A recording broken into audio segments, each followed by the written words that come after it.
Эки колу байланып, бир топ кишилер тегеректеп, кыжырлана кыйкырып жатканы тартылган бул тасма 30 апрелде социалдык тармактарда тарады. Мында Таласта мал базарда уурулук кылды деген жаранды тургундар кармап алып, мамыга байлашкан. Милициянын маалыматына караганда уурулукка шектелип 34 жаштагы Ысык көл облусунун тургуну кармалган. Анын жанынан 35.200 сом табылган. Аталган факт Талас райондук ички иштер бөлүмүнүн электрондук журналына катталган. Милицияга Кара Бура районунун Бакайыр айылынын 47 жаштагы жашоочусу 60 000 сому жоголгонун билдирип арыз жазды. Мындан тышкары Чолпонбай айылынын 24 жаштагы тургуну баштыгынан 6 000 сом уурдаткандыгы боюнча арыз менен кайрылды. Окуя болгон аймакта бекитилген күзөт графиги боюнча Талас райондук ички иштер бөлүмүнүн бир нече кызматкерлери иш алып барып жатат. Аймактык ооруканадан шектүүнүн саламаттыгына эч кандай зыян келтирилбегендиги аныкталды.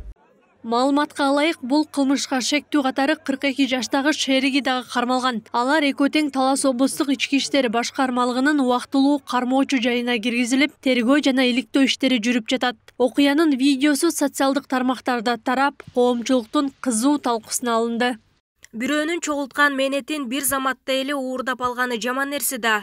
Уруну колдобойм, бирок бул туура эмес. Эгерде мындай көрүнүштөрдү колдой берсек, коомдо хаос болуп кетет. Мыйзам талаасында иш алып барыш керек. Ден соолугу үчүн 6 саны аман килейген эле жигит экен. Бирөөнү сыздатып акчасын уурдабай иштеп акча таппайт беле. Уят өлүмдөн катуу болот. Эми элдин бетин кантип карайт?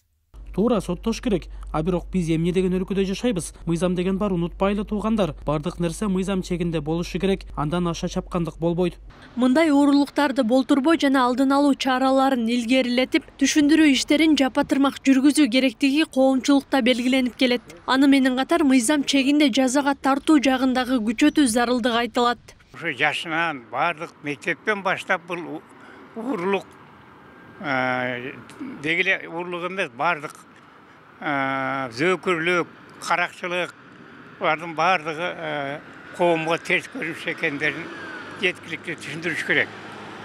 Атайын түшүндүрүү иштерин жүргүзүш керек бардыгын. Андан эң бирок жыйынтыгында келгенде ошол ушундай терс көрүнүштөрдү жасаган адамдарга жазалоону күчөтүш керек да. Атанын акчасын согуп кетиптир.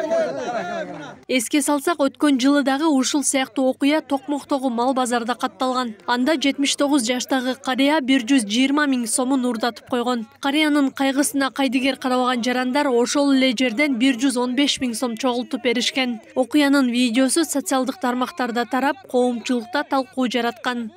Акылай Карабаева, Замирбек Тойчубаев, Регион.